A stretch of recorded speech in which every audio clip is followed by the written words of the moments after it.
할렐루야. 그리스도 예수 안에서 예수인 교회 담임 목사님과 또 부교육자님들과 중직자님들 그리고 모든 성도 여러분들과 교제할 수 있는 시간이 주어지게 된 데 대해서 굉장히 감사하고 또 행복합니다. 반갑습니다. 저는 방금 소개받은 윤상현 선교사입니다. 우리 찬송가 한 장 드리시겠습니다. 찬송가 268장입니다. 저는 2008년도에 필리핀으로 파송을 받았습니다. 섬기던 교회에서 이전에 한 번도 선교사로서 생각이나 마음을 가져본 적도 없고 품은 적도 없었습니다. 그냥 교회의 행사 때 선교사님들이 오시게 되면 선교사님들이 오셨구나. 그래서 이제 선교사님들이 저런 사역들을 많이 하시는구나. 그렇게만 피상적으로만 알고 있었습니다. 그러다가 어느 순간에 하나님께서 세우신 교회 질서를 통해서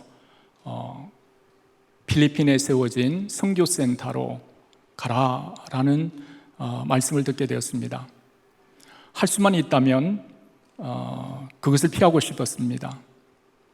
피하고 싶었고 그러나 되어져가는 모든 상황들이 거부할 수 없을 정도로 하나님께서 준비하시고 또 그 당시도 역사하고 계시는 것을 깨닫게 되었습니다. 무엇보다도 아내가 좀 반대를 해줬으면 좋았겠다라는 그런 생각도 가지고 있었습니다. 그러면 또 구실을 만들어서 한번 또 거부해 볼 수 있는 그런 기회도 됐을 텐데 오히려 아내가 더 나가겠다라는 그런 얘기를 듣고서 깜짝 놀랐고 또 되어지는 모든 상황들 속에 항복하고 순종했습니다. 필리핀으로 오면서 오는 그 출발부터 사실은 평안한 적이 하나도 없었습니다. 한 번도 없었고 도대체 내가 여기 왜 왔을까? 아침에 자고 일어나면 센터 저 앞쪽에 낭떠러지가 있는 데가 있는데 그 끝에 가서 하나님 도대체 저를 여기 왜 보내셨습니까? 도대체 저를 왜 하나님의 뜻을 알려주지도 않으시고 마음의 소원을 두고 기도하게 하지도 않으시고 선교에 대해서 품을 수 있는 그 뭔가도 주신 적이 없었던 제게 어떻게 이렇게 갑자기 제게 주셔서 힘들게 하시는지 그런 상황들이 이해가 되지 않았었습니다. 그런데 하나님께서 저를 왜 그곳에 보내셨는지 사실은 아직도 모릅니다. 그래서 저는 항상 그것이 궁금하고 또 그것 때문에라도 저는 여전히 거기에 남아 있습니다. 제가 간 것도 아니고 하나님께서 보내셨기 때문에 그것이 저의 유일한 버팀목입니다. 하나님께서 선교사로 불러주셨다는 그 분명한 증거, 모든 정황, 상황, 교회 질서, 모든 상황이 제게 녹록지 않았습니다.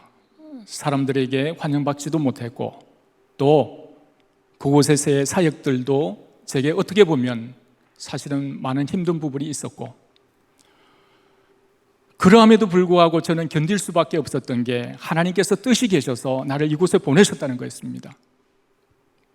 견뎠고 하나님께서 그 센터에 허락하신 사역 중에 교회와 협력해서 북부 산지 필리핀은 크게 세 부분으로 나눠져 있습니다. 북부 필리핀의 수도인 마닐라가 포함된 북부 루존섬이 있고 그 다음에 중부 비사야 쪽에 있습니다. 그리고 남부 민다나오가 있습니다.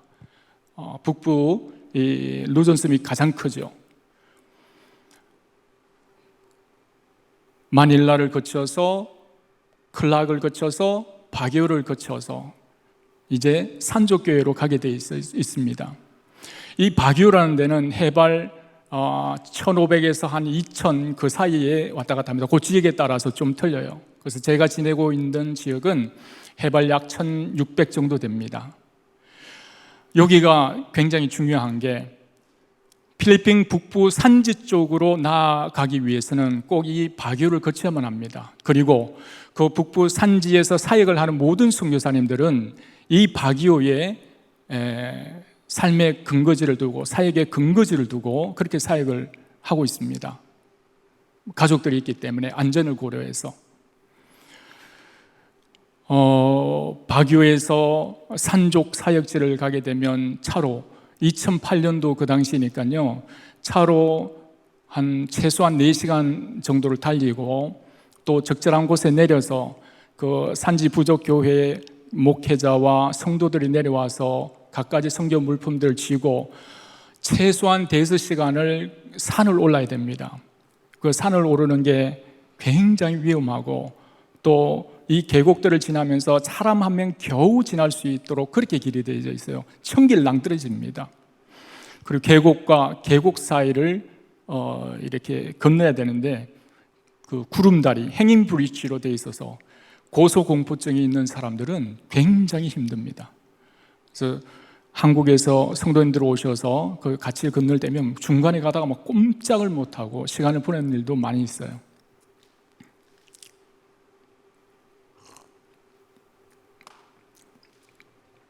한국 교회에서 필리핀 현지 목회자님들, 그러니까 산족교회에서 목회 사역을 하고 계시는 현지인 목회자 그분들에게 조금이라도 도움을 드리고자 협력하는 그 현지인 목회자들 자녀들을 센터로 초청을 했습니다. 그래서 그 아이들을 초등학생부터 중학생, 고등학생, 대학생 이 추천을 받아가지고 심사를 통해서 장학금으로 그 아이들을 공부를 시켰어요. 많은 어려움이 있었지만 주의 종들의 자녀들을 데려다가 장학금을 줘서 학교에 이제 보내는 그 사역들이 굉장히 의미가 있었습니다. 가치가 있었습니다. 너무 감사했었어요. 저도 교육자지만 이 현지인 교육자들은 사실은 하루하루 그냥 이 의식주 문제 이 굉장히 갈급하거든요. 지원해주는 그게 없으면 목회에 전념을 할 수가 없습니다. 그래서 자녀 교육이라는 것은 꿈을 못 꿔요. 이 산 속에서 학교를 보내려면 애들이 그냥 한참 내려와야 됩니다. 이 산을 내려와서 학교에 가기도 하는데 대부분 그럴 형편도 잘 못 되고 해가지고 그래서 그 아이들을 불러서 장학금을 줘서 초등학생 때부터 시작해서 중학교 또 고등학교, 대학교까지 다 보냈습니다. 아이들이 지금은 커가지고 이제 대학을 여전히 다니고 있는 학생도 있고 대부분 졸업을 해가지고 사회에서 나름대로 각자가 전공한 분야에서 이곳저곳에서 하나님을 섬기면서 나름대로 이력을 감당해 가고 있습니다. 그런 걸 봤을 때 너무 감사하고 또 뿌듯했고 제가 한때 그 사역의 중심에 또 있었다는 것에 대해서 쓰임받았다는 것에 대해서 너무 감사했습니다. 그 아이들이 이제 앞으로 또 어떤 제자들을 세워갈지 어떤 사역에 그들이 쓰임받게 될지 또 다른 그네들과 같은 사람들을 위해서 아니면 그 민족을 위해서 산지를 위해서 어떻게 쓰임받을지는 모릅니다. 다만 교회에서 그들을 불러서 교육을 시키고 그들이 한 성인으로서 그 역할을 하도록 세워준 것에 대해서 너무나 감사하고 또 보람이 있었습니다. 야, 사람을 교육시키고 세우는 게 이와 같은 마음에 큰 의미를 전해주는구나. 보람차다. 내가 비록 하나님께서 주시는 명확한 뜻을 모른 채 필리핀에 왔지만 그러나 그것이 저에게 큰 위로가 되었습니다. 그것만이라도 남아있으니까, 그 일에 쓰임받았으니까 너무 감사하고, 그 사역에 임했을 때는 그걸 몰랐지만 아이들이 이제 각 분야에서 그들의 삶을 살고 있는 것을 봤을 때, 하나님께서 이 일에 나를 사용하시기 위해서 부르셨구나. 나는 알지도 못했지만 이들을 위해서 나를 불러주셨구나. 내가 아니라 그 아이들 한 사람 한 사람을 세우기 위해서.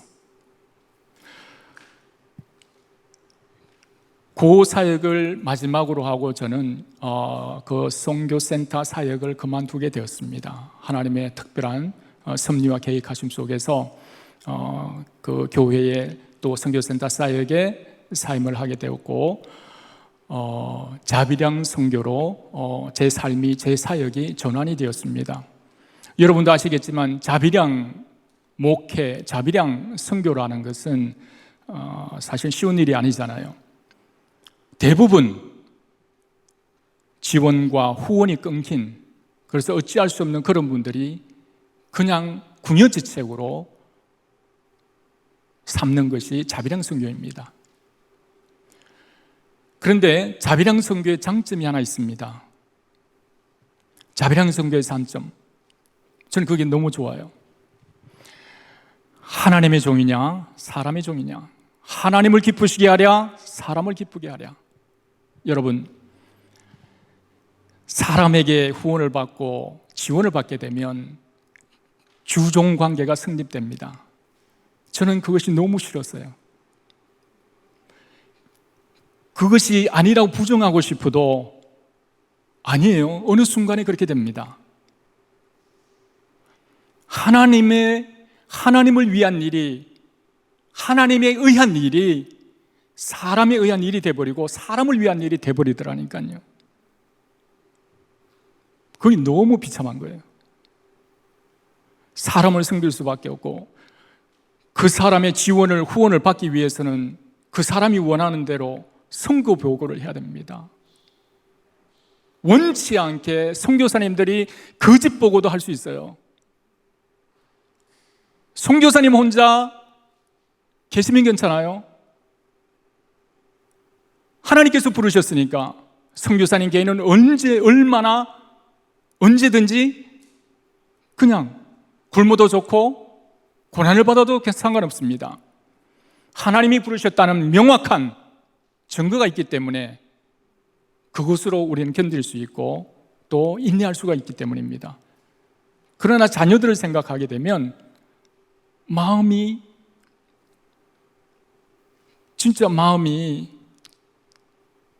깨어질 때가 들어있어요. 자녀들을 보면. 그래서 여러 정황들 속에서 한국에서 선교팀들이 온다, 한국에서 유명한 목사님들이 오신다, 그러면은 선교사님들이 그저 그분들 눈도장이라도 찍기 위해서 나아갑니다. 이게 하나님의 종입니까? 사람의 종이에요. 그래서 저는 자비량 선교가 남들이 후원해주는 손길이 끊기고 지원해주는 그런 손길이 끊기지만 좋은 것 하나, 하나님의 종으로 당당히 설 수 있다는 것. 저는 그게 가장 좋았어요. 사람 눈치 볼 거 없고 사람에 의해서 내 사역이 결정될 필요도 없고 하나님께서 나에게 주시는 그런 비전, 마음의 강력한 소원, 그대로 할 수 있으니까 하나님의 종으로서 정체성을 지키고 사역에 집중할 수 있으니까 그게 좋은 거예요. 여러분, 개인도 가정도 교회도 보내는 선교사로서 세계 선교 사역에 헌신한 분들이 많이 있습니다. 그러나 여러분, 혹시라도 그러한 실수는 반복되면 안 되고 있어서도 안 될 겁니다. 후원해 주시는 어떤 분이 기관이 단체 있다 할지라도 철저하게 하나님을 위해서 드리셔야 됩니다. 그 선교사를 좌지우지하려고 하면 절대 안 됩니다. 하나님의 일이 방해되니까요. 그래서 저는 자비량 선교사로 전환이 되어져서 아내가 한국에서 유치원 교사로서 오랫동안 일을 했었습니다.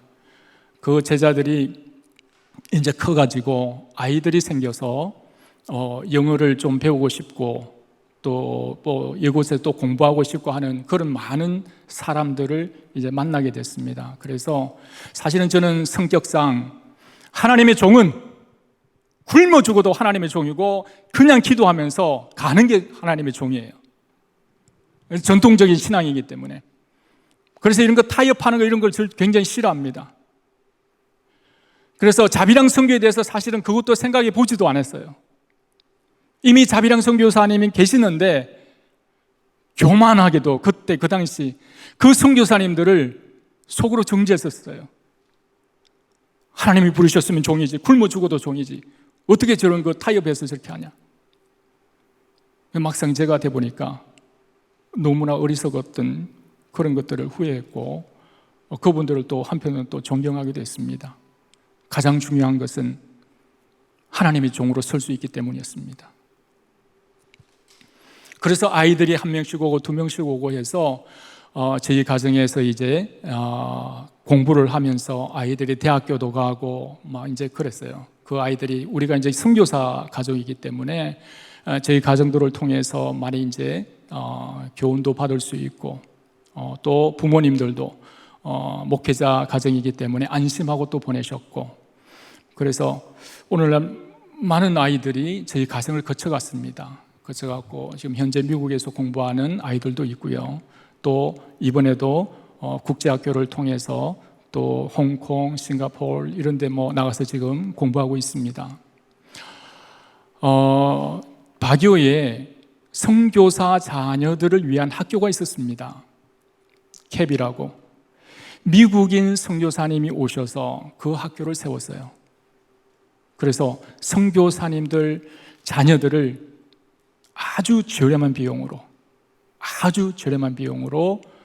아이들을 받아서 선교사 자녀들만 공부를 시키는 그런 학교였었습니다. 모든 선교사님들 자녀들이 그 학교에 들어가고 싶어 했어요. 너무 좋았기 때문에. 첫 번째 좋은 거는 원어민들이 오셔서 공부를 직접 가르치니까 너무 좋았고, 아니 요게 첫 번째네. 그분들이 선교사님들이세요. 대부분 연세가 드셨던 분들, 또 현직에 계셨던 교사분들, 크리스찬 교사분이죠. 그러니까 그분들이 오셨기 때문에 이분들이 이 아이들에게 무엇을 줄 수 있겠어요? 하나님 자녀로서의 비전을 끊임없이 심어주는 거예요. 아이들이 학년이 높아갈수록 하나님을 위해서 뭔가를 해야 되겠다는 그런 막 비전들이 아이들이 싹트기 시작했어요. 선교사님들이 너무 좋죠.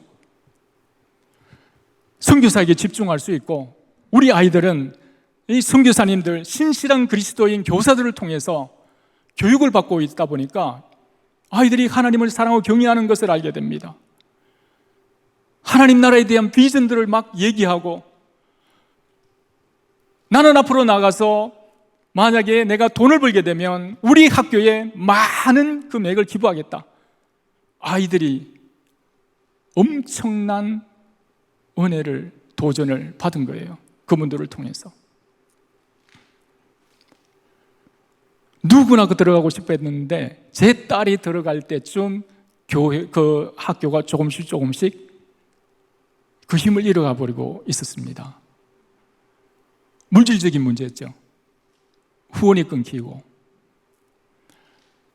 그래서 그게 굉장히 안타까웠어요. 그래서 저는 요즘 제가 자비랑 선교를 전화를 하면서 여전히 하나님 저를 왜 이곳에 보내셨습니까? 그 사역을 위한, 그 아이들을 위한 그 사역 외에도 분명히 저를 이곳에 보내신 뜻이 있을 줄로 압니다. 여전히 저는 기도하고 있는 중이고 기다리고 있는 중입니다. 그런 와중에 저는 자비랑 선교로 지금 전환이 되어 있는 상태고, 또 우리 집을 거쳐서 공부를 하고 돌아간 그 아이들을 보고, 또 한때나마 선교사님들이 선교사에게 집중할 수 있도록 선교사님들의 자녀들이 그리스도 예수 안에서 하나님 나라에 대한 비전을 가지면서 공부할 수 있는 그런 교육기관이 없어지는 그런 안타까움이 늘 남아 있었습니다. 한번 기회가 되어지게 되면 다시 한번 그게 있었으면 좋겠다라는 거예요. 여러분, 사람을 가르치고 키우고 세우고 하는 것, 이거 제가 거기에 쓰임 받다 보니까 너무 좋았습니다. 힘들고 어려운 과정, 이게 다 잊어버리게 됐었어요. 쟤네들 때문에, 나 때문도 아니고 내 안에 내 자녀들 때문도 아니고 쟤네들 때문에. 여러분, 하나님께서 하나님의 종들을 어디로 보내시든지 그곳에는 그 종을 위한 것이 아니고 그 종들의 가정을 위한 것보다도 1차적으로 다른 누군가를 위해서, 다른 무엇을 위해서 보내신다는 것을 깨달았습니다.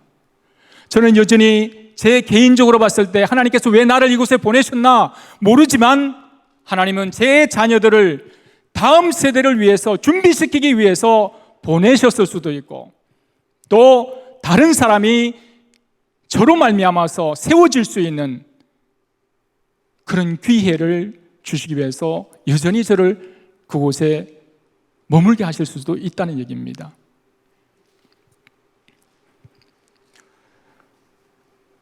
여러분, 오늘 본문을 보시게 되면 우리가 이 시대 가운데, 이 세대 가운데 무엇을 해야 될지를 우리가 좀 발견할 수가 있게 됩니다. 하나님이 우리를 구원하셨고 또 구원받은 저희들 하여금 하시길 원하시는 것이 있습니다. 바로 예수 그리스도의 증인으로서 나가야 되는 거죠. 보내야 되는 것입니다. 하나님의 몸된 교회를 통해서 하나님은 그것을 주도적으로 이루시길 원하십니다. 그러나 여러분, 교회에 여전히 세상의 어떤 시스템으로 말미암아서 교회의 본연의 목적대로 교회가 운영되어지는 것이 아니고 많은 시스템, 세상에 사용했던 그런 시스템, 방법, 이런 것들로 말미암아서 교회는 점점 하나님께서 이루시길 원하시는 본연의 목적을 떠나서 사교단체 모임, 그런 성격으로 지금 변해가고 있지 않습니까? 영혼을 구원하는 일, 그 일을 빼고 교회를 논할 수가 없습니다. 제가 구원받은 것, 이것만큼 제 정체성을 부인할 수가 없는 거예요. 내 아버지, 엄마가 아무리 싫어도, 아무리 나에게 나쁜 부모였어도 그 부모를 버릴 수가 없는 거예요. 하나님께서는 독생자 예수 그리스도를 통해서 그분의 피로 말미암아서 저를, 여러분들을 구원하셨습니다. 또 다른 누군가를 구원하시기 위해서, 그 통로로 사용하시기 위해서 구원해 주셨습니다. 그래서 하나님의 몸된 교회에서 교육받고 훈련받아서 그 일에 헌신할 수 있도록 우리 한 사람 한 사람을 주장하고 계신다는 것입니다. 여러분도 아시겠지만 그리스도인들이 세상의 빛입니까? 소금입니까? 아니요. 세상의 영적인 소금이요 빛, 이 역할이 사라진 지 오래됐지 않습니까? 그것은 세상이 우리 교회를, 그리스도인들을 어떻게 보는가, 거기에 이미 답이 나와 있습니다. 세상이 오히려 교회를 좌지우지하려고 하는 그런 세대입니다. 교회가 힘을 잃어가고 있지 않습니까? 왜 그렇습니까? 우리가 교회의 본연의 목적에 집중하지 못하고 세상의 방식이나 다른 무언가를, 방도를 찾기 때문인 것입니다. 마땅히 구해야 될 바를 구하지 못하고 마땅히 행해야 될 바를 멈춰버리고, 세상은 이렇게 변해가는데 우리 교회도 변해야 되지 않느냐? 사회 속에서 각자의 지위와 역할, 각자에게 주신 은사와 달란트대로 지역사회를 또 삶을 섬기는 그 모든 그리스도인들이 와서 이런 방법 저런 방법 다 얘기합니다. 그러나 여러분, 그 어떤 것도 교회가 교회되게 할 수 없습니다. 교회는 하나님께서 생명을 살리는 그 일에 집중할 때만 하나님은 그 교회에 계시는 것입니다. 그래서 우리가 영혼 구원이라는 거기에 마음을 쏟을 때, 그걸 위해서 기도하게 될 때에 하나님은 우리를 부흥시키시는 것입니다. 우리의 심령을 회집습니다. 견딜 수 없도록, 기도하지 아니하고는 견딜 수 없고, 영혼 구원하는 그 일에 헌신하지 않고는 견딜 수 없도록 우리 마음에 부흥을 일으키십니다. 예수인 교회가 선교 수간을 설정하고 시간을 정하고 날을 정하고 기간을 정해서 기도하는 시간을 가지고 있습니다. 여러분, 코비드-19 때문에, 이 팬데믹 때문에 많은 교회들이 문을 닫고 비대면으로 전환을 했습니다. 그것이 이 시대에 맞는 예배인 양, 그것이 이 시대에 맞는 목회 패러다임인 양, 그렇게 흘러가고 있습니다. 그것을 교육하고 있고요. 한편으로는 그것도 대안일 수가 있습니다. 그러나 여러분, 현장성, 우리는 그것을 간과해서는 안 됩니다. 여러분, 하나님께서 누구에게 놀라운 능력으로 함께 하셨다라는 그런 소식을 들었을 때 우리 감동받을 수 있습니다. 부러워할 수 있습니다.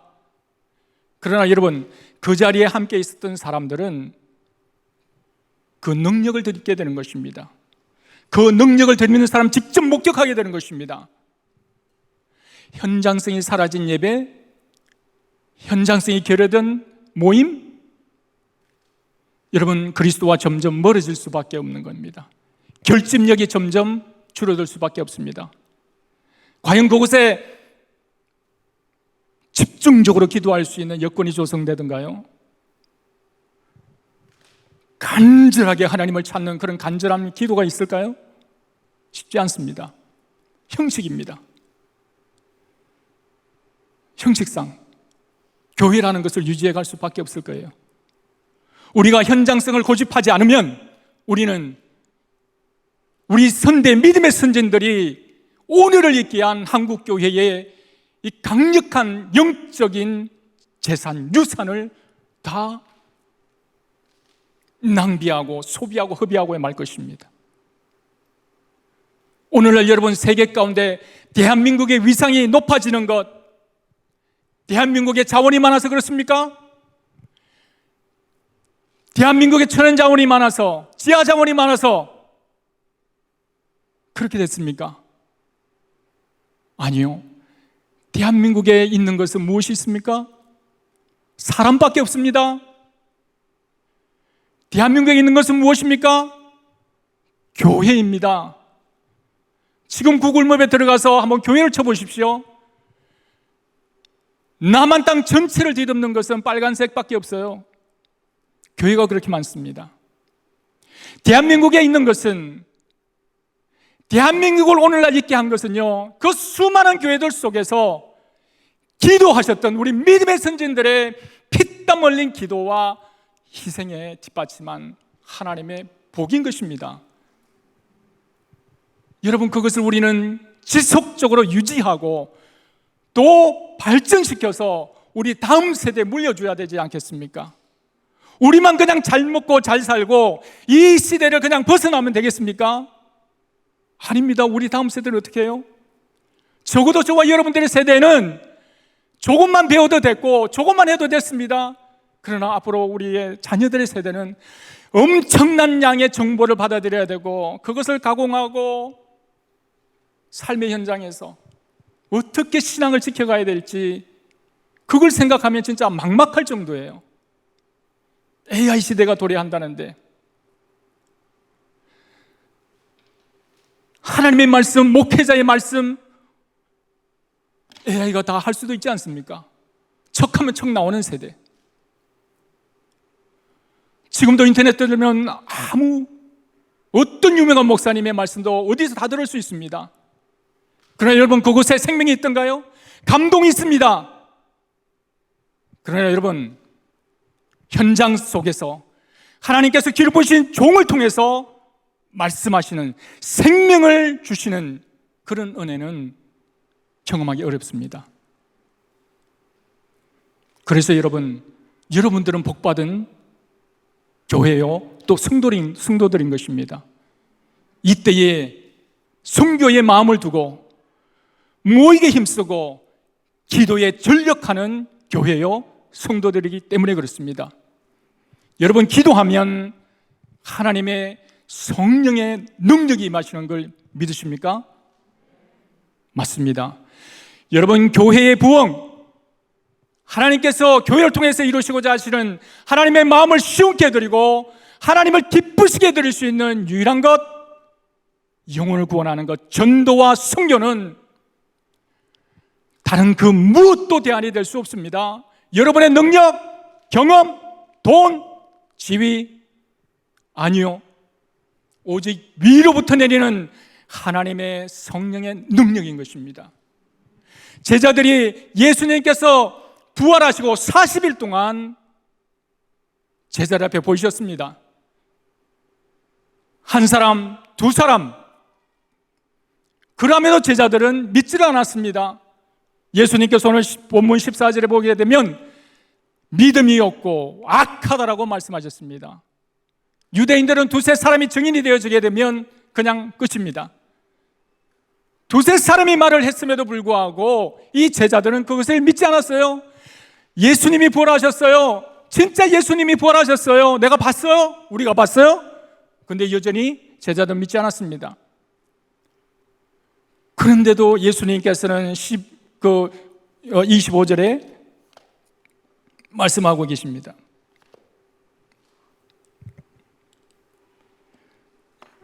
15절에 또 가라사대 너희는 온 천하에 다니며 만민에게 복음을 전파하라 명령을 하세요. 엄청난 사명을 주세요. 그리고 쭉 내려오게 되면 뭐가 있습니까? 믿고 세례를 받는 사람과 믿지 않는 사람에 대한 것, 17절에 믿는 자에게 따르는 표적, 18 여전히 믿는 자들에게 따른 표적입니다. 19 주 예수께서 말씀을 마치신 후에 하늘을 올리우사 하나님 우편에 앉으시니라. 제자들이 나가 두루 전파할세 주께서 함께 역사하자 그것 따르는 표적으로 말씀을 확실히 증거하시니라. 여러분, 14절과 15절을 보게 되면 이건 너무 안 맞습니다. 믿음도 없고 마음이 완악하기도 하고 부활을 믿지 않는 그들에게 예수님께서 만민에게 복음을 전파하라는 그 명령을 주세요. 준비한다는 사람에게 그 막중한 사명을 명령할 수가 있겠습니까? 보십시오. 중간에 믿는 자들에게 따르는 표적들이 있습니다. 여러분, 기사와 표적, 이적, 믿지 않는 완악한 사람들에게 그들의 마음을 단번에 깨뜨릴 수 있는 것은 초자연적인 역사입니다. 그런 역사가 필요하기 때문에 주님께서 믿는 자들에게 따르는 이 표적이 필요하기 때문에 제자들에게 이번 말씀하신 거예요. 근데 20절에 보게 되면 제자들이 나가 도로 전파할세 주께서 함께 역사하사 그것 따르는 표적으로 말씀을 확실히 증거하시니라. 제자들이 나갔습니다. 표적이 따랐어요. 이상하지 않습니까? 14절에 그렇게 믿음이 없고 악한다고 말씀하셨고 15절에 준비 안 된 제자들에게 만민에게 복음을 전파하라고 명령하셨어요. 근데 20절에 보게 되면 나가서 또 말씀을 전파했어요. 표적이 따랐어요. 여러분, 그 중간에 어떤 일이 있었을까요? 간막극, 간주곡. 사실 이것은 어떤 연극이나 희극을 보러 갔을 때에 그 다음 막을 준비하기 위한 짬을 주는 것입니다. 그 다음 막을 준비하도록. 그래서 아주 짧은 공연을 하게 되어 있습니다. 연주회, 음악회 가게 돼도 마찬가지죠.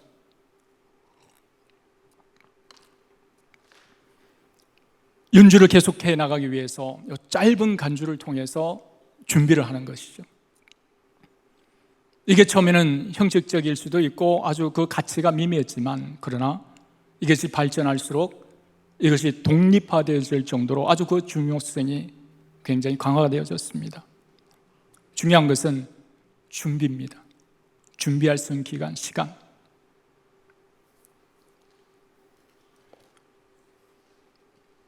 누가복음 24장 40절을 보게 되면, 또 이르시되 내가 너희와 함께 있을 때에 너희에게 말한 바 곧 모세의 율법과 선지자의 글과 시편에 나를 가리켜 기록된 모든 것이 이루어져야 하리라 한 말이 이것이라 하시고, 이에 저희 마음을 열어 성경을 깨닫게 하시고, 또 이르시되 이같이 그리스도가 고난을 받고 제3일에 죽은 자 가운데서 다시 살아날 것과 또 그의 이름으로 죄사함을 얻게 하는 회개가 예루살렘으로부터 시작하여 모든 족속에게 전파될 것이 기록되었으니 너희는 이 모든 일의 증인이니라. 볼지어다 내가 내 아버지 약속하신 것을 너희에게 보내리니 너희는 위로부터 능력을 입히올 때까지 이 성에 유하라 하시니라. 결국은 이 말씀은 사도행전 2장의 오순절 날이 이름에 이 말씀이 성취가 되는 것입니다. 사도행전 2장 1절, 오순절 날이 이미 이름에 저희가 다 같이 한 곳에 모였더니 호련히 하늘로부터 급하고 강한 바람 같은 소리가 있어 저희 앉은 온 집에 가득하며 불의 혀같이 갈라지는 것이 저희에게 보여 각 사람 위에 임하여 있더니 저희가 다 성령의 충만함을 받고 성령이 말하게 하심을 따라 다른 방언으로 말하기를 시작하니라. 그렇습니다, 여러분. 중간에 사이에 제자들이 했던 것은 무엇이었습니까? 예수님께서 말씀하신 게 무엇이었습니까? 유하라였습니다. 그냥 유하는 것이 아니라 기도하라는 것. 무엇을 위해? 위로부터 능력을 입히올 때까지. 하나님의 나라의 일은 여러분 사람의 힘으로, 능력으로, 경험으로, 돈이나 지위로 하는 것이 아니기 때문입니다. 철저하게 하나님의 일은 하나님께서 하십니다. 다만 저와 여러분들을 도구로 사용하시는 것뿐입니다. 어떤 사람입니까? 기도하는 사람이죠. 왜? 기도해야지만 내 뜻을 버리고 하나님의 뜻에 순복할 수가 있기 때문에 그렇습니다. 내 방식이 아니라, 내 힘이 아니라, 노력이 아니라, 세상적인 방안을 구하는 것이 아니라 하나님께로, 더욱더 하나님께로 가까이 가면서 하나님의 뜻을 구하고 하나님의 힘과 능력과 목적에 의해서 그 일을 이루는 걸 알기 때문에 그렇습니다. 여러분, 세상 속의 빛, 소금? 말처럼 쉽습니까? 안 그렇습니다. 우리 삶의 현실에는 그리스도인들 손가락질하고 있습니다. 비난하고 조롱합니다. 특별히 팬데믹 가운데 더 심합니다. 세상 가운데 교회가 환영을 받던가요? 아니요, 지탄이 대상이 되어버렸습니다. 당신들 때문에 환자가 더 급증하고 우리의 머물러 있어야 됨이 더 길어지지 않냐. 여러분, 지혜롭게 하게 되면 세상에 지탄받을 필요도 없지요. 여러분, 우리 다음 세대에도 오늘날 우리가 누리는 이 영적인 유산 위에 세워진 대한민국의 부요를 넘겨주기 위해서, 전해주기 위해서라도 저와 여러분들은 다시 한번 마음을 열어야 됩니다. 전 세계의 대한민국의 위상이 높아지지만 하나님은 그들을 위해서입니까? 그 유명한 가수, 또 배우, 아주 특별한 분야의 그런 사람들입니까? 아닙니다. 하나님의 일반적인 은총 가운데 그들에게 주신 그런 은사와 달란트를 통해서, 재능을 통해서 하나님은 대한민국을 높이신 것입니다. 왜? 복음이 들어갈 수 없는 지역마다 쉽게 그 복음이 전파되어질 수 있도록, 한국에서 왔다라고 하게 되면 문을 쉽게 열 수 있으니까요. 우리에게 그런 특권을 하나님께서 주셨습니다. 대한민국의 위상이 좋아졌다고, 높아졌다고, 여러분 전화 왔습니다. 받으시죠. 여러분, 절대 좋아할 필요도 없고요. 또 우리는 심각하게 또 한번 생각해 봐야 됩니다. 이때에 하나님께서 우리에게 주시는 메시지는 무엇인가? 세상은 점점 교회를 싫어하고 핍박하는데, 교회를 조롱하는데, 대한민국의 위상은 전 세계적으로 지금 그 파급 효과가 날로 높아지고 있습니다. 왜 우리에게 이것을 주셨을까? 지하자원도 없고 천연자원도 없고 아무것도 없는 우리에게 이것을 왜 주셨나? 다음 세대를 위해서라도. 여러분, 우리는 뭔가를 지금 해야만 한다는 것입니다. 이것이 오래 갈 수가 없기 때문입니다. 우리에게 있는 것은 교회와 하나님의 사람들입니다. 우리에게 있는 것은 다시 한번 마음을 겸비하게 하여 하나님 앞에 무릎 꿇을 수 있는 그런 기회라는 것입니다. 여러분, 우리가 이것을 인식하지 못하면, 깨닫지 못하면 우리는 이 엄청난 기회를 놓치고 우리 다음 세대가 겪게 될 그 영적인 공공함, 그 영적인 어려움 가운데 그들 내버려 둬야만 합니다. 우리들이 깨어서 기도해야 할 때입니다. 우리 모든 한국교회가 깨어서 기도해야 됩니다. 어떻게 교회를 지킬 수 있어요? 어떻게 하나님께서 원하시는 뜻을 이룰 수 있어요?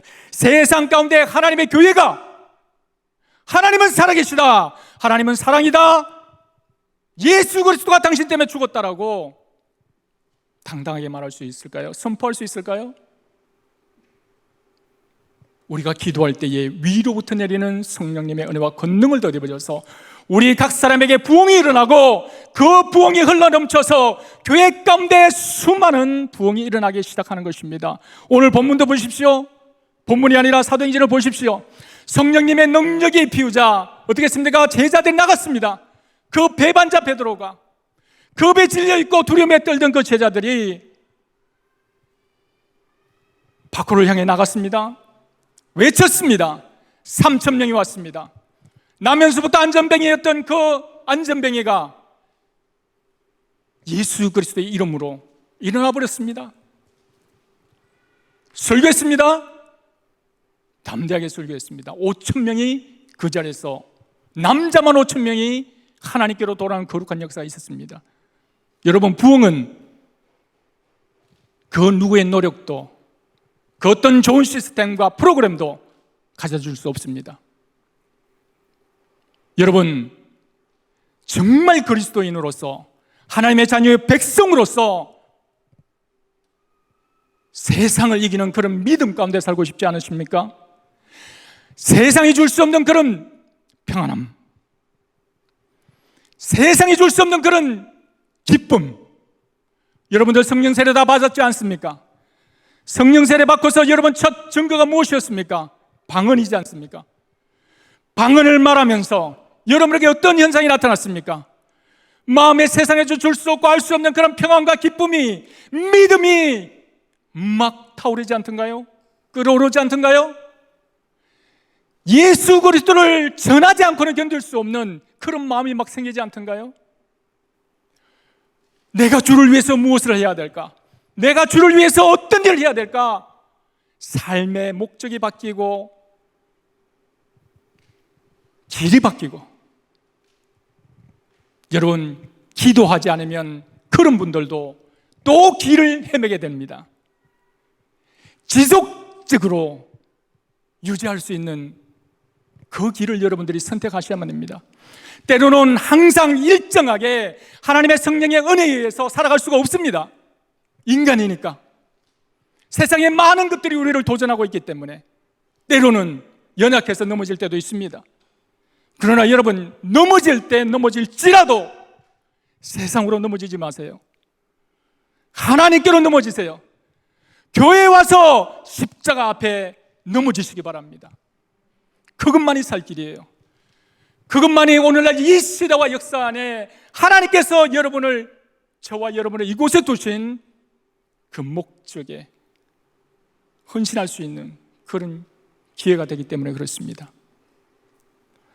우리가 기도의 끈을 놓치면, 기도하는 기회를 놓치게 되어지게 되면 여러분, 그 공허함이, 한 번 받은 그 은혜가 끊어지게 되면 그 공허함 견딜 수가 없습니다. 혹시 그런 공허함 속에 계신 분들이 있습니까?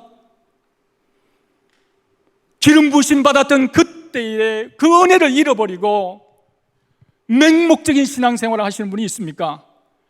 영혼구령에 대한 뜨거운 열정이, 복음에 대한 뜨거운 열정이 사라진 정말 빈 껍데기 같은 그런 그리스도인으로 살아가는 사람이 있습니까?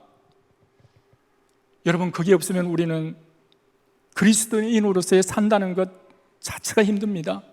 세상의 빛과 소금, 세상의 영적인 빛과 소금, 아니요, 우리는 어디 가서도 설 수 없습니다. 그렇습니다, 여러분.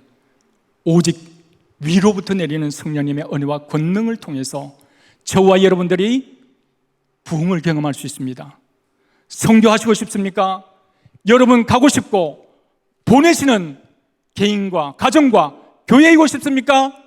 무엇으로요? 여러분들은 복받은 분들입니다. 그리스도 예수 안에서 복받은 분들입니다. 왜? 이미 여러분들은 시간을 정했습니다. 날을 정했습니다.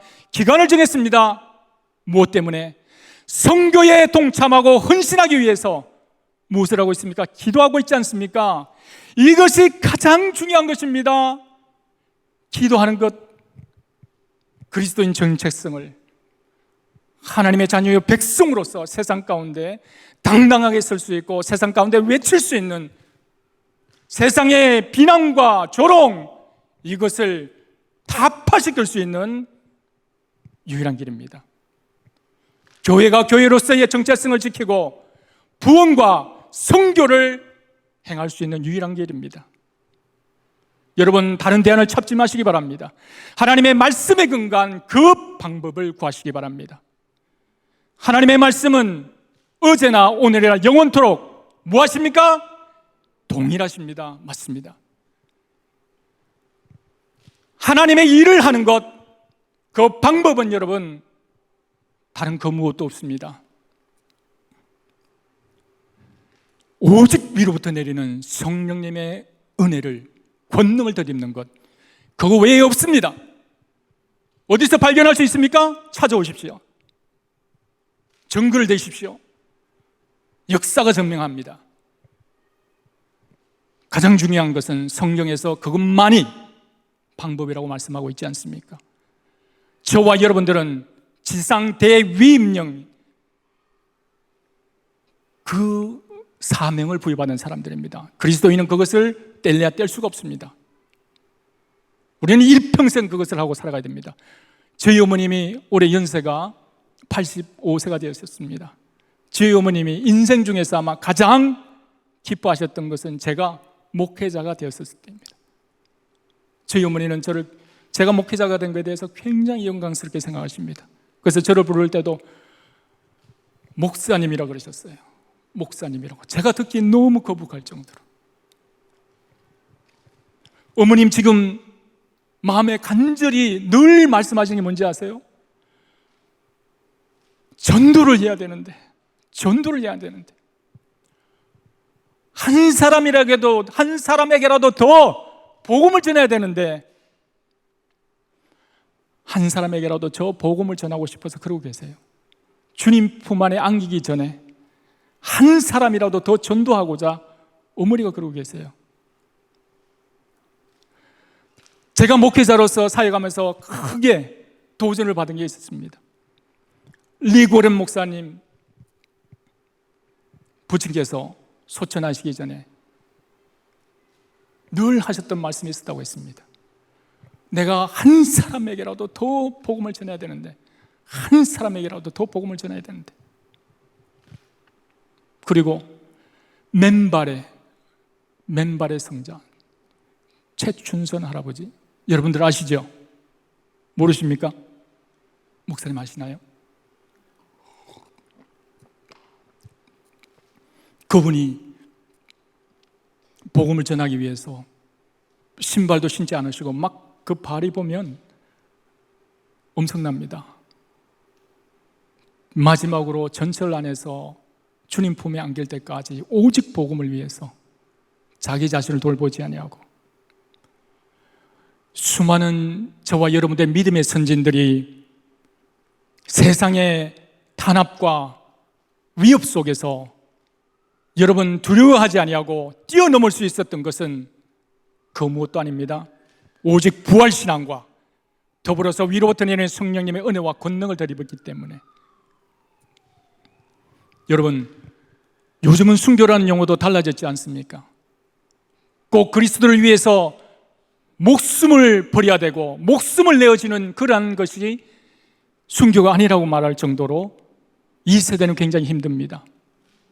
요즘은 그리스도인으로서 사는 것 자체가 순교라고 할 정도로 세상이 약합니다. 그리스도인으로 살기가 힘듭니다. 여러분, 사람을 키우고 세우고 보내는 것 너무 중요합니다.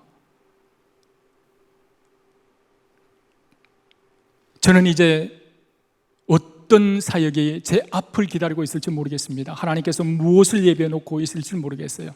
그러나 여러분, 중요한 것은 하나님께서 항상 마음에 소원을 두고 행하시는 분 아니십니까? 때로는 저같이 예외적인 사람도 있습니다. 저는 마음의 소원을 한 번도 받은 적이 없기 때문에 타인을 통해서 어떤 교회의 질서를 통해서 선교사로 부름을 받았기 때문에. 그러나 일반적으로 보게 되기엔 하나님께서는 먼저 마음의 소원을 부어주십니다. 기도하게 하시고 보게 하세요. 비전이죠. 그래서 기도하게 하시고 헌신하게 하십니다. 저는 바교에 왔을 때 하나님 왜 도대체 저를 이곳에 부르셨습니까? 울면서 그렇게 기도했어요. 한 번 어머님이 선교지를 방문하셨습니다. 어머니를 모시고 어머니 여기가 제가 아침마다 여기 나와서 기도하면서 하나님 저를 왜 이곳에 보내셨는지 기도하는 자리입니다. 그랬더니 어머니가 막 마음이 막 찢어지세요. 우리 어머니가 막 마음이 아파가지고. 그런데요, 저는 그때는 힘들었지만 지금은요, 오히려 기다림이 있어요. 기다림이 있어요.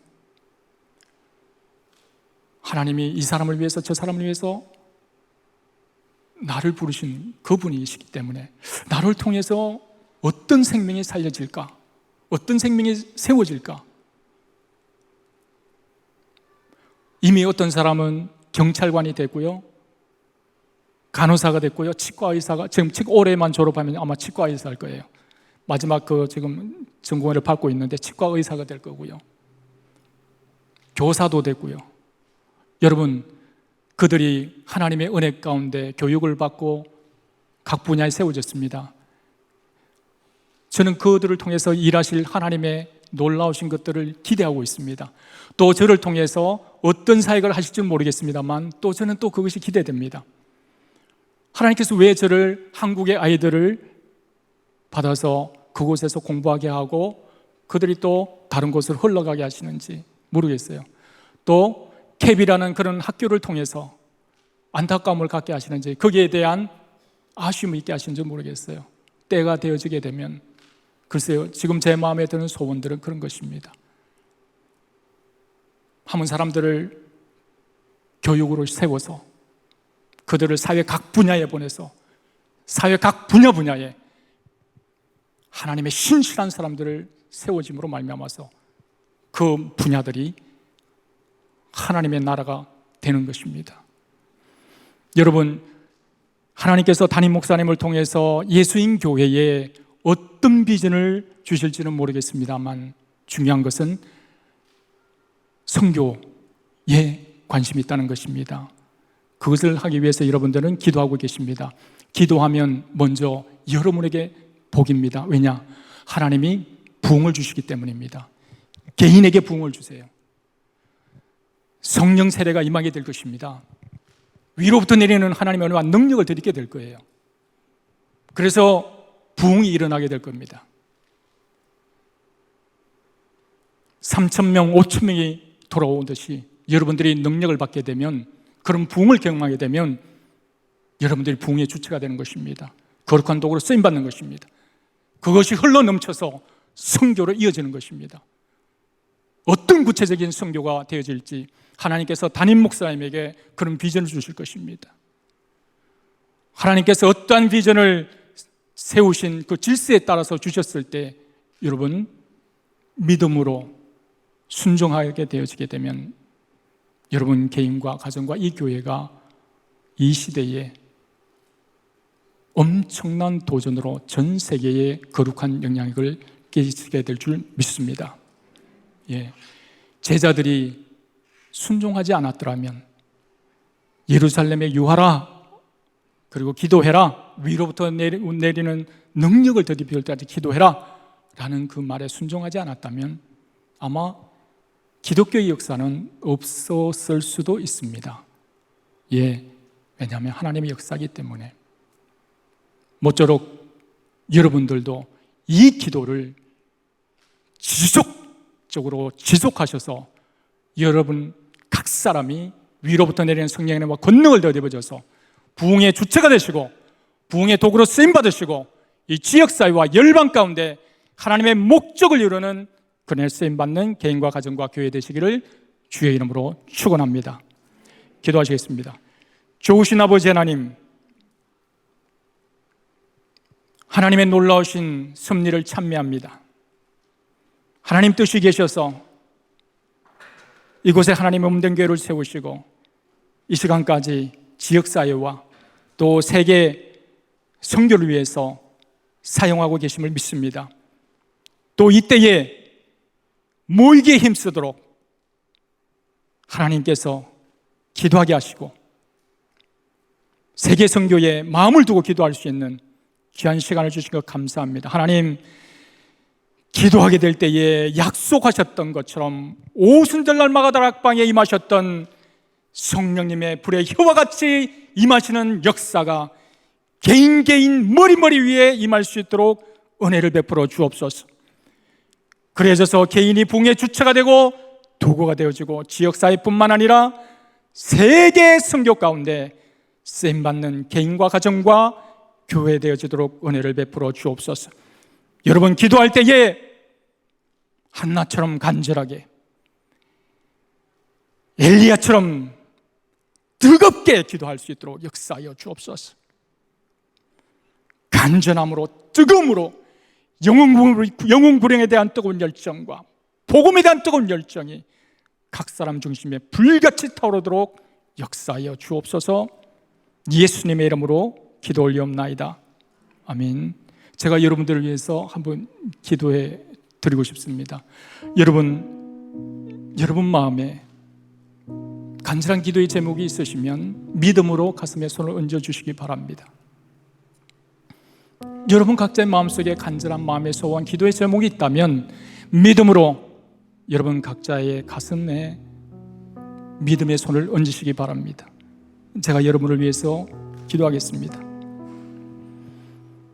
사시고 영원하신 아버지 하나님, 오늘 그리스도 예수의 이름으로 한자리에 모여서 하나님을 예배하고 또 말씀하심을 통하여 교훈과 책망과 바르게 함과 의로 교육하게 유익함을 듣게 되었사오니 주님, 각자 받은 바 은혜대로 믿음으로 반응하여 이 세대의 부흥의 도구로서 쓰임받는 그런 개인과 가정과 교회가 되어지게 하여 주시고 생명을 살리는 선교사역 가운데 헌신되어지고 쓰임받는 거룩한 통로 되어지도록 개인과 가정과 교회 되어지도록 복 주시옵소서.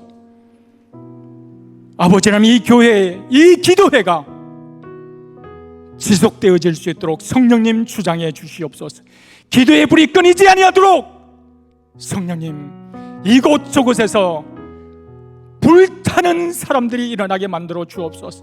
주를 향한, 주를 위한 불붙는 마음들이 일어나서 기도하지 않으면 견딜 수 없는 그런 사람들이 여기저기서 일어나게 만들어 주옵소서.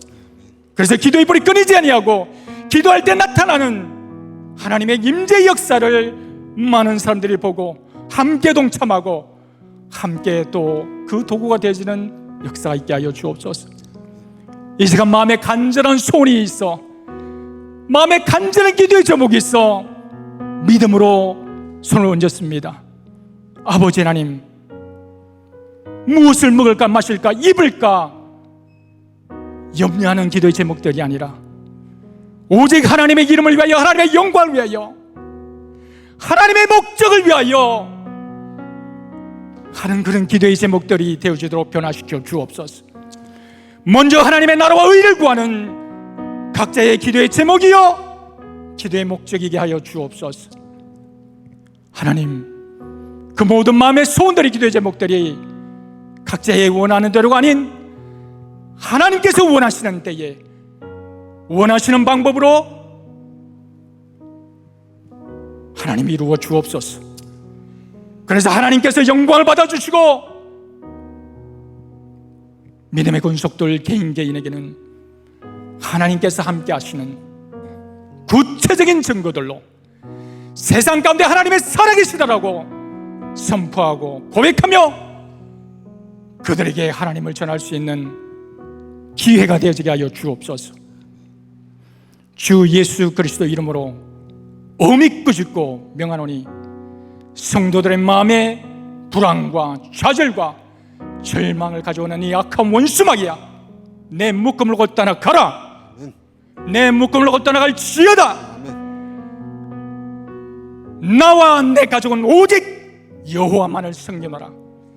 이런 각자의 믿음의 고백 속에서 하나님께서 함께 하시는 놀라운 역사가 나타나게 만들어 주옵소서. 아버지 하나님, 믿음에 따라, 그 믿음의 반응에 따라 하나님께서 기뻐하시는 응답의 역사를 통하여 각자에게, 가정에, 교회에 하나님의 뜻이 이루어지는 응답이 되지게 하여 주옵소서. 영혼이 잘되고 범사가 잘되고 강건한 은혜와 복이 여러분 개인과 가정 가운데 넘쳐날 수 있도록 하나님 복 주시옵소서. 예수님의 이름으로 축복하고 기도 올리옵나이다. 아멘. 할렐루야. 우리 선교사님께 박수의 응원에 보내드리도록 하겠습니다. 우리 같이 기도하는 시간 갖도록 하겠습니다. 우리 윤상현 선교사님 필리핀 선교 사역을 위해서 기도해 주시면 좋겠고요. 또한 우리 교회, 예수인 교회, 정말 하나님의 복음에 쓰임받는 교회가 될 수 있도록 계속해서 지속할 수 있도록 기도해 주셨으면 좋겠습니다. 문제, 위기가 있는 것은요, 기도하라는 거예요. 기도하라는 거예요. 기도를 하는 이유는요, 능력을 받으라는 거예요. 그 문제를 기도를 통하여 해결하라는 거예요. 그 능력을 주시는 이유는요, 복음 전하라는 거예요. 다시 처음부터 얘기합니다. 위기와 문제가 있다고 한다면 기도하라는 것입니다. 기도하는 이유는 능력을 받기 위함입니다. 능력을 받는 이유는 하나님의 복음을 전하기 위함입니다. 저희 교회도 어려움 많습니다. 그럼에도 불구하고 복음을 전하는 이유는 이 시간을 통하여 기도하여 하나님의 능력을 받고 하나님의 복음에 쓰임받는 교회가 되기를 원하는 마음 때문에 여기까지 이 팬데믹 시간 가운데 예배를 포기하지 않고 여기까지 왔습니다. 수없는 조롱도 들었고요, 저를 향한 비난의 소리도 들었습니다. 그럼에도 불구하고 예배할 수 있었던 것, 그럼에도 불구하고 기도했던 이유, 그럼에도 불구하고 오늘 이 선교의 부회를 한 이유, 하나님 능력 주세요. 이 교회 안에 있는 문제들, 고통들 해결할 수 있는 능력을 주세요. 그래서 복음 전하게 도와주세요. 그 증거들이 나타나고 있습니다. 그 역사들이 나타나고 있습니다. 오늘 이 시간 기도함을 통하여서 하나님의 능력을 받고 복음을 전할 수 있도록 도와달라고 오늘 이 시간에 주의 이름 한번 부르고 합심으로 같이 기도하도록 하겠습니다. 주여, 하나님 아버지, 오늘 이 시간 가운데 전 세계가 위기 가운데 있습니다. 전 세계 많은 이들이 하나님 아버지 죽음의 위험과 고통의 위험과 하나님 우울함의 위험과 인생의 문제 때문에, 하나님 질병 때문에, 고통 때문에 하나님 아버지 수많은 자들이 기도하고 있습니다. 하나님 아버지, 이 모든 고통, 모든 위기 왜 일어나는 것입니까? 하나님 붙잡으라고, 하나님 없이는 살 수 없음을 깨닫게 하기 위하여 하나님 아버지께서 그 일을 가슴 아프지만 벌릴 수밖에 없었던 그 이유 깨달게 도와주시고 이 시간을 통하여 이제 하늘을 보게 하여 주옵소서. 하나님 없는 인생, 기도하지 않는 인생 살 수 없겠구나. 이 세계는 하나님 없이는 살아갈 수가 없는 세상이로구나. 오늘 이 시간에 그것을 깨닫고 하늘을 바라보며 기도하는 자들이 되게 하여 주옵소서. 전 세계가 이 팬데믹 포기로 인하여 하늘을 바라볼 수밖에 없는 이 상황이 왔습니다. 하나님, 이제 그 눈을 들어서 주를 향하여 눈을 들어 기도하는 자들이 되게 하여 주옵소서. 하늘을 바라보고 기도할 때에 하늘로부터 능력이 많은 역사가 일어나길 원하나이다. 믿는 자들에게는, 기도하는 자들에게는 이런 표적이 따르리니, 새 방언을 말하며 무슨 병에 걸렸든지 무슨 어떤 일이 벌어지든지 하나님께서 해결하고 역사하며 하나님 이런 능력이 임할 줄 믿습니다. 이 능력으로 복음을 전하라. 복음에 합당한 증인이 되라. 하나님 아버지여, 우리가 기도함으로 말미암아 단순히 문제를 해결하고 우리 인생 가운데 이 팬데믹이 지나가느라고 끝나는 것이 아니라 이 계기를 통하여 복음을 전하게 하여 주옵소서. 인생이 잘되게 하시고 내 인생 가운데 하나님 강건하게 하셔서 그것으로 끝나는 것이 아니라 그것을 통하여 더 복음 전하게 하여 주옵소서. 고통의 순간이 머문다고 할지라도 복음 전하게 하여 주옵소서. 하나님 아버지, 우리들 삶 가운데 복음에 대한, 선교에 대한 사명을 잃어버리지 않는, 하나님의 목적을 잃어버리지 않는 하나님의 거룩한 백성들이 되어질 수 있도록 인도하여 주시옵소서. 이 땅을 살아가는 날 동안에 나의 인생이 잘되고 나의 아버지 삶 가운데 은혜를 받고 축복을 받는 모든 이유, 복음을 전하는 하나님의 마지막 사명을 완수할 수 있는 하나님의 귀한 백성들 하나님 될 수 있도록 붙잡아 주옵소서. 깨달음을 주시옵소서. 우리들 안에 아버지 하나님 잠겨져 있던 그 아버지 복음에 대한 열정이 다시 한번 살아나는 역사가 이루어질 수 있도록 주께서 붙들어 주시고 인도하여 주시옵소서. 예수의 이름으로, 예수의 이름으로 악한 자를 몰아내고 하나님 병든 것을 치유하고 하나님 아버지 온갖 복음을 전하기 위하여 애쓰고 몸부림칠 때 놀라운 하나님의 나라가 임재하는 역사가, 영광이 임하는 역사가 우리 교회 가운데, 온 세계 가운데 일어나는 아버지 일들이 벌어지게 하여 주시옵소서. 오늘 이 시간 가운데 진정으로 하나님의 역사가 우리 가운데 일어날 수 있도록, 복음의 선교의 역사가 멈춰지지 아니하고 계속해서 지속할 수 있도록 은혜 부어 주시옵소서. 함께하여 주시옵소서. 오늘도 주님께서 오늘도 우리와 함께 하셔서 우리와 함께 그 복음의 선교의 일을 함께 가 주시옵소서. 그래야 우리가 할 수 없었던 그 일이 하나님의 계획이 우리를 통하여 하나님과 함께 이룰 수 있는 영광을 누릴 수 있도록 우리 성령 하나님 붙잡아 주시고 늘 말씀하시고 인도하여 주시옵소서. 감사드리며 예수님의 이름으로 기도드리옵나이다. 아멘. 우리 다 같이 일어서서 505장 찬양 온 세상 위하여 같이 찬양하고 축도로 예배 마치겠습니다.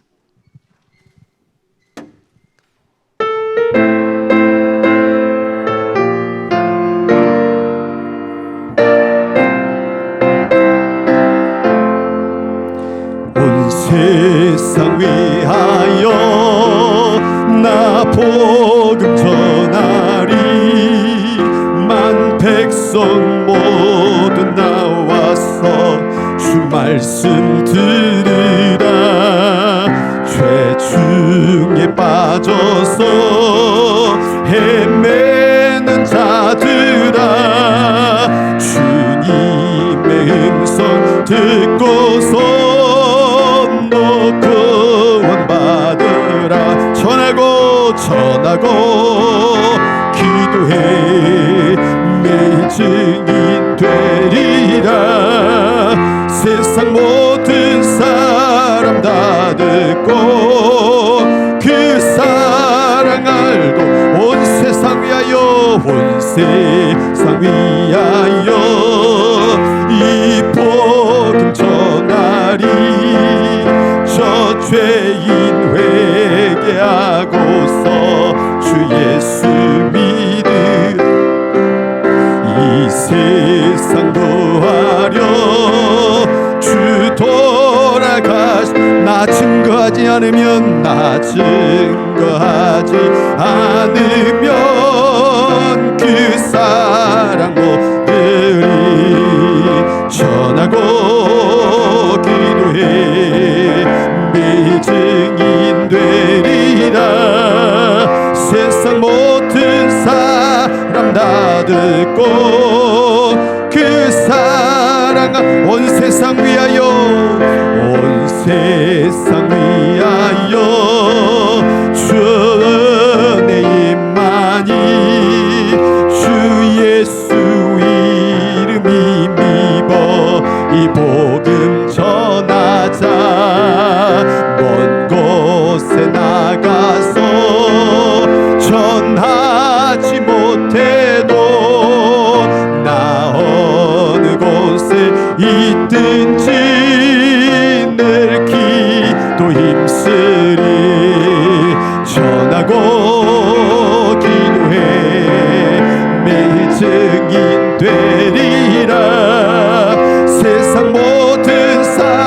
사람 다 듣고 그 사랑 알도록 나 증거하지 않으면 그 사랑 모르리. 나 증거하지 않으면 그 사랑 모르리. 하나님께서 주신 사랑, 하나님께서 주신 은혜, 지금까지 인도해 주신 그 하나님의 은혜와 축복을 누리고 하나님 그 사랑을 전하는 하나님의 귀한 선교자들이 되어줄 수 있도록 성령께서 날마다 은혜를 더하여 주시옵소서. 지금은 우리 구주 예수 그리스도의 은혜와 그 크신 하나님의 사랑과 지금도 복음 전하라고, 지금도 그 사랑 세상 가운데 알리라고 내 마음 두드리시며 능력 주시고 은혜 주시고 인도해 주시는 성령님의 역사가 오늘 이 시간 복음 전해 보겠다고, 못 전하면 다시 기도하고 다시 복음 전하겠다고 다짐하고 오늘 기도하는 우리 사랑하는 권속들 머리 위에와 그리고 이 방송으로 함께 드리고 있는 모든 하나님의 백성들 머리 위에 지금부터 영원토록 함께 하시기를 간절히 축원하옵나이다. 아멘.